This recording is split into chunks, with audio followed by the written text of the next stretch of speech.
While the other subscriber sides have been plundering points for fun, the Guardians of the Crib have somewhat fallen under the radar since that round one thrashing from the Flakers. They struggled to beat the bottom of the table Saracen side. Now they return for round three with a point to make, a season to recover. Hello everyone and welcome on to Cornflakes Crib, your home of Rugby Challenge 3 and the subscriber series, the Global Rugby Challenge, where the Guardians of the Crib are at home up against the better positioned Exeter Chiefs. We've talked about it a little already, but the Guardians had a woeful start in the opening game of this season, being absolutely hammered by the Flakers, 52 points to 21. This season took a slightly better turn in round two when they just snuck past the Saracens, who sit at the foot of the table, 17 points to 14, and a points difference of massive amounts, 60 plus. Today they return and they've got a chance to put their season back on track as they take on the Exeter Chiefs. They've named a strong-looking lineup for today's matchup as well, which we will go through now. Starting with the front row, Oliver Bowles will be at loose head with Mike Hunt in the middle, captaining this side. And on the tight end side will be Richard Morgan in the number 3 jumper. Into the second row, Elliot Knight will be alongside Michael Shepherd, with Luke de Normanville staying in the number 6 blindside flank with Liam Hacker on the open, and Kieran Jones returning back to number 8. Leo Bloomfield gets a start in the number 9 jumper at scrum half, and Louis Evans will be his partner in crime in the halves. Going into the midfield, and Don Butler will get started at 12 with Heston Gardner alongside him in 13. The wings will be Nick Slater on the left side, Ian Ferguson moving out to the right, and Tom Guest at fullback, number 15 for the Guardians of the Crib, looking to get themselves back up into that top half of the ladder. Speaking of sides in a better position, looking to make their way into the top half of the ladder, it is the Exeter Chiefs, who sit 7th on the leaderboard. Yes, that's right, the Guardians are in 9th. So, going by form, the Exeter Chiefs surely at the favourites going into this clash. Their recent performances have been up and down, close win and a close loss to the competition leader Montpellier in round 2, 25-22 on that day. In round 1, they got this season off to a good start, 32 points to 29, the win over the Scarlets. Their team looks strong though, plenty of interesting calls, one may say. As we look through the side, Alec Hepburn will be alongside Luke Cowan-Dickey and Greg Holmes in the front row. But it's for second row we look to, and we say a very bizarre name, Alex Cuthbert, starting in the second row alongside Hill. Into the back row, Les Armand and Waldrum will complete the back row. Into the back line, Nick White gets a start at 9, and he'll partner Joe Simmons in the halves combination. Sam Hill and Mikel Campagnaro will be in midfield, with Ollie Woodburn on the left wing, Jack Noel on the right, and Lockie Turner, the former Wallaby, lining up the number 15 jumper for the Exeter Chiefs, looking to go 2-1 alongside their opponents today, both sides needing this win. So it'll be the Exeter Chiefs, and there is Jack Noel. Another interesting call straight off the whistle as well. Well, we haven't even started with Jack Noel having the ball on halfway to kick the game off. Exeter Chiefs in the white. It is the Guardians of the Crib in the blue and white. And Kieran Jones taken and a massive tackle straight off the whistle. There for Bloomfield, goes back to Louis Evans, and the Guardians going to look for a little bit of territory to start the game. Well taken at the back. Excellent work from Lockie Turner. How he kept that in, I don't know. No, pops it short and a good little ball away to Nick White. Everyone's right there. How's that not a penalty of the Guardians? Really over the ball quickly and haven't turned it into a reward just yet. They go back and Lees goes charging into it. Oh, great work there from Evans, and he's turned the ball over from Leeds. And nowhere, and lost again straight away. Well, the two sides having a real carnage start to this game. Opportunity on the left side, Ollie Woodburn up against Ian Ferguson, who puts him to ground. Slow ball now for Holmes. Keeps it tight, Campagnaro gets a big shoulder. Recycled, Armand goes back to Holmes, and there's an advantage for a forward pass, just as the Exeter Chiefs start to get some momentum. And the referee pulls them back. There it was. Question marks over that. Bind. And now the scrum will back down. Bloomfield will feed for the Guardians who missed that hit completely. It's still alright. It's a solid scrum here for the home team. Just about 12 minutes into the game. We've got a first scrum and first chance here. Kieran Jones charging at the line. Little short side dab there from the big number 8. It starts off for Hacker. Away to Hunt at the back line. Knight, they keep it alive. Through the back line. Evans to the line himself. Support out to his left. Don Butler. Numbers out here. Heston Gardner. Try time Guardians. That's the start they wanted. And they get the only try. Season 1 star Heston Gardner has made a huge impact to this Guardians of the Crib lineup. Straight through the middle goes Louis Evans. And wide on that, Tom Butler knows the way, knows the play, and he knows he's got a finisher outside him in Heston Gardner. Great work here from the Guardians of the Crib. Great manipulation of the defence, well worked play, and it was always an overlap, room out wide. And a desperate attempt from Turner at the corner. Not enough to stop the wondrous beard of Heston Gardner. Well, along with wearing that number 10 jumper comes the responsibilities of the goal kicks for Louis Evans. He's got an opening one right out on the left-hand touchline as well. A tough kick for his first shot at goal, which is a beauty from Evans. And over it flies without too much problem at all. And the content look on the face for the Guardians fly half. Interesting start to this matchup. Neither side has really dominated. The ball retention has been poor. The breakdown work has been average at best. It's Butler. Oh, he was through there, Don Butler. And now here come the Exeter Chiefs. Our wide bombers miss. That's a great chance for flight half. And going straight through, Joe Simmons loses the ball. And Kieran Jones grabs it. What a pass from Jones. Away to Bowers. Now he's behind him as well. The big tiny prop. Fires the great ball wide. Gardner, no one home. Was looking for Ian Ferguson. There he is. The combination between 13 and 14 almost paid off for the Guardians of the Crib. Luke Cowan-Dickey will throw, and it's a good one to the back as well. Armand pulls it down, and a good little play through the backs here from the Exeter Chiefs. Safe hands to the back of the line out. Now they go short side. There's numbers here to defend as well as Cuthbert. Used to playing on the wing, and he spent a bit of time out there as well. Hepburn takes 2 defenders with him as they charge him backwards. Release. The Guardians pile on in to try to secure the ball back, but it's there for Waldrum.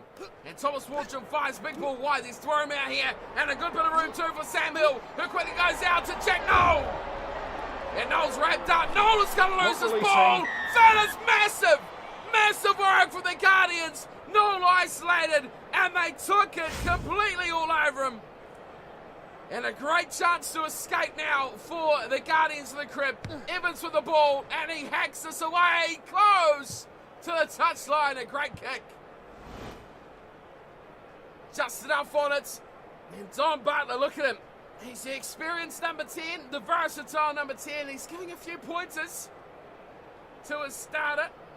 Today, Louis Evans is Hunts to the front, does well. Bloomfield away to Evans, who loves to run, Louis Evans, and he goes straight into the defensive line. Hunt's right there. Mike Hunt takes a tackle away to Kieran Jones. Here's trouble. Kieran Jones will score. Wow! Poor effort from Lockie Turner. He was nowhere to be found. And Kieran Jones just said, thank you very much. I'll take 5.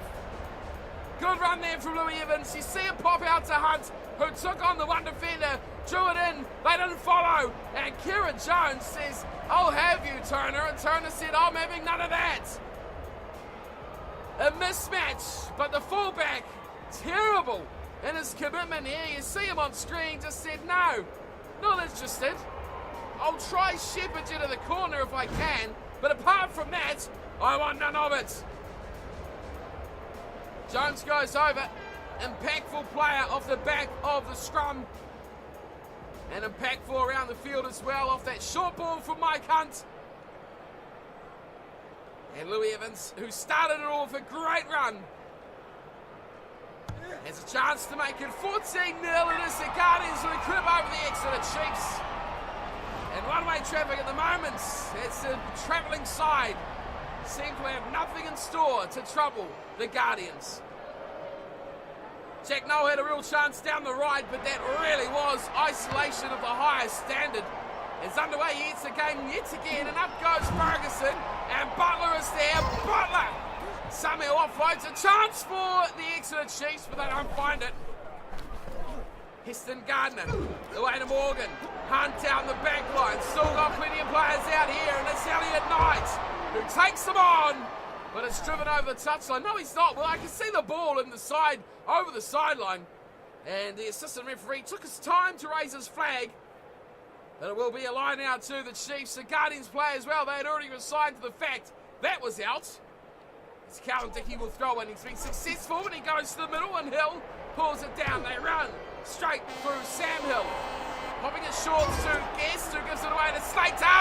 Oh, twinkle toes down the sideline. Slater gets the chip it away himself. And it's good chase back from Cuthbert. Who else would chase that back? And the number 4 jumper. They go short side. Hill back to Noel. And as the defender goes flying into touch, it goes all the way back to the Guardians back there. Tom Guest is, well, he's not really too sure where he's going, but he decides finally that they've had enough. And they'll go to the break with 14 points to 0 in their favour. The Guardians doing hard work, where they're getting the results on the board at the moment. 14 points to the good. And the Guardians of the crib will be hoping for more points in the second stanza. It's not really domination. 59% of possession. The Exeter Chiefs have had their chances. No question about that at all. 5 line breaks by the Guardians. 3 by the Chiefs. That is enough chances for both sides to score at least a couple of tries. You can see the Chiefs have been fairly good with their hands. Guardians a bit more wasteful, but they just haven't finished any chances, the Chiefs, and with that, they trail 14 points to Zippo at the break, which will not be pleasing the Chiefs coaching staff or players whatsoever. They all want to defend that higher position on the ladder, because the Guardians with a win here will leapfrog straight over the Chiefs and straight up into contention yet again. 14 points to 0 is a half-time score. We'll see more points in the second half. The Chiefs need to score very quickly to get back in this game. And they'll have to do it from their own half as well. 10 and 12 with the long sleeves on as well. You see Louis Evans alongside Don Butler. Taking their time here, Evans. He decides finally to go to the right-hand side, and Luke Littleville chases hard, and it's picked up nicely and dummied as well. Take a bow for that. Excellent work from the Chiefs straight out of the box. Almond goes inside. Oh, what an offload. But kicked away from Sam Hill, and chasing back is Mike Hunt. Gives to Hacker, who is smashed. Absolutely hammered is Hacker. Yes, Louis Evans to the man offside, who leaves him alone to get the kick away. Turner, well, he beat the one attempted tackle there, and they pass it nicely. For finally the ground goes Armand, and he takes it to the 10-metre line as well. Here's Cuthbert, not doing the pick and goes too well, and Morgan turns over. Well played, and it's just about finds Leo Bloomfield on the short side. You've seen that play. Bloomfield was lurking with no one in front of him, but couldn't quite hit the mark quickly off the turnover. Callum Dickey's been on the money with his line-out throws, and again he finds Armand at the back, who does very well, and now they shift it through the back line. Campagnaro straightening. Release. And he gets the shoulder from his opposite number.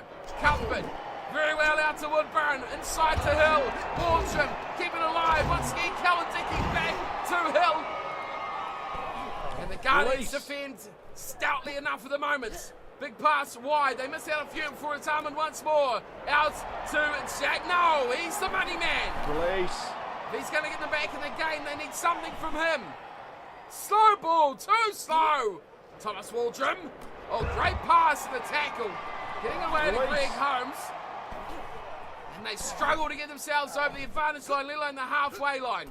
Out to Lees, and they fire it through. Waldrum again. Out there is Hill, and he pops it away to Woodburn, who's kicked cross-field. And Slater comes off his wing, and Slater looking to tricksy his way through the defensive line. And it sits up there, back to Evans, who's looking to get the ball away from the covering fullback of Lockie Turner. Gets on the bounce, Turner, and he fires it in field. It's a bit of a game of tactical brilliance at the moment by these two sides, looking to outdo the other. Here's another pick and go from Hill. Finds the board inside from Cuthbert. Release. They really are trying that one on a bit too much. Here's Holmes. Turns around the corner, and again it's Hill. Release. Too many Hills on this Chiefs side. Back there for Nick White, who's hammered. Release. Big hit there on Nick White. Here's Cuthbert again, and picking up, he beats one. We're going back to Hepburn. Oh, just about the Guardians with the ball back. It has been all the Chiefs in the second half as they finally free it out wide. Now they get it to Woodburn. Back inside he goes. And a chance for Hill. Sam Hill this time is shut down. Width once more. Wide from Holmes. Keeping it alive through Waldrum. Back inside Hepburn. This is nice again. Mikel Campagnaro. Back up to halfway. Go the Exeter Chiefs. They had to work for this. There's only 15 minutes remaining. Good shakes. Oh, it's desperately out the back door. Trouble for the Chiefs as they pile on backwards. Great defense from the Guardians. Hepburn. More backwards momentum. Release. You're not going forwards here. You're doing something terribly wrong. And the Release. Exeter Chiefs are absolutely getting dominated in the tackle. Now fighting width on it, and they get it out wide. Woodburn once more gets a little bit forward momentum going. Release.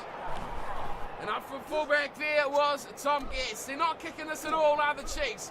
They look for width once more. Out wide, all the way to Noel. And Noel's wrapped up. Noel will lose it. There's 110 players all wrapping up the ball. And Jack Noel, no choice but to hang on. Changes coming here for the Exeter Chiefs. There's a bit of biffo on the sidelines there. As Carlton Dickey making his way off for Williams. And there's a decision to be made here for the Guardians of the Cribbles. Waldrum goes off as well. And they've gone swiftly away to Louis Evans to give them this 3-point difference. The time is almost well and truly beyond the Exeter Chiefs. But this will make it a sealed deal. No chance of a Celtic Dragons draw. This one is over. Louis Evans puts the icing on the cake, and the Guardians of the Crib will celebrate another victory. Plenty of changes for the Exeter Chiefs. Players coming on all over the place. Not sure who all has been replaced, as Jack Noel, we know, is still on the field with just 4 minutes to go. To Normanville, away to Evans, the referee. Whose side is he on? This side they're on 22 now. The Guardians to Normanville, away to Gardner. Advantage. Florenting and throwing a forward pass. Intercepted ball as well. Now the Exeter Chiefs just 16 metres short. And they have ball retention on their side as well. Up from fullback Turner. Away to Sam Hill. Release. Advantage was with the Exeter Chiefs for the forward pass. They can not float, but we have something. Kieran Jones is standing side by side. We won't know. The referee's just blown it up. He says that is all. And the Guardians of the Crib will take the 4 points, and they will leapfrog the Exeter Chiefs up the table. It was scrappy, it was messy, and I'm not sure if anyone will be fully quaking in their boots at the prospect of playing the Guardians of the Crib. But one thing they will know for sure is this team can defend. They put in a valiant effort against this Exeter Chiefs attack, and they were very, very aggressive in the tackle. You see plenty of attacking threats. How many times did the likes of Jack Noel, Ollie Woodburn, Sam Hill, and Mikel Campagnaro pretty much 4 of that backline just about carve something through the middle, just for the Guardians to hang on to the tackle? That was the difference here today. The Chiefs should have scored a number of tries, but the Guardians wouldn't let them through. They defended exceptionally well, and as we'll see in the stats, I guess possession should be heavily in favour of the Chiefs, who dominated that second half and come away with absolutely nothing. 2 try scorers, Kieran Jones and Heston Gardner. Louis Evans, perfect off the boot, 2 out of 2 conversions, and of course, the penalty goal just for safekeeping. Exeter Chiefs, absolutely nothing. Stats. Well, I'm surprised. I'm really surprised that they're still under 50%. I really thought the Exeter Chiefs dominated that second half with a ball retention, keeping hold of it. They went backwards, then they come forwards, and then the Guardians drove them back again. It was a real arm wrestle in that second half, but the 14 points in that first half was enough to seal the deal for the Guardians and rely on that defensive work to get them home in round 3. Still though, less than convincing performance from the Guardians yet again, but defensively, very, very solid. Possession territory, talked about already, pretty tight, but just nudged by the Guardians. Into the rest of the stats, handing errors, pretty safe throughout. 9 by the Guardians, just 3 by the Chiefs. Huge tackles, that's what I'm talking about right there. Tackle count, 67 from the Guardians of the Crib. Not often you see a subscriber side forced into doing that much work defensively. The Exeter Chiefs 26 were pretty much all made in the first half as well. 5 line breaks to 5 line breaks. It was 5-3 Guardians in the first half. They had nothing in the second because it was all the Exeter Chiefs. Yet they come up empty-handed. Great work, Guardians. Great work defensively. Attack still has a bit of work to do, but you can rest easy knowing that you got 4 competition points in the bank and a lot to build on for the rest of the season. 17-0 the final score. The Guardians of the Crib still a bit shaky, but getting those W's.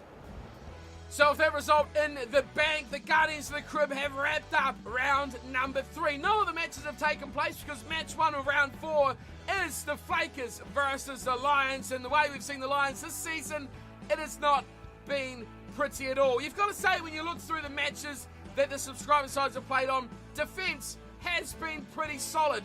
A lot of teams are being held to nil when they come up against the subscriber sides. I wonder how they will progress as the season goes on. But round 4 is about to kick off. The Flakers versus the Lions. Home game for the Flakers. Then the Saracens will host the All Flakes. Exeter Chiefs again up against the Celtic Dragons. And then wrapping up round 4 will be Castres versus the Guardians of the Crib. Again, the Guardians coming in last on the fixtures list, so they've got a lot to do in the next week to try and sort out their attack. Defence, though, is looking pretty solid. As for the table, how does it look after that performance from the Guardians? Yes, they've leapfrogged the Exeter Chiefs, taking their spot.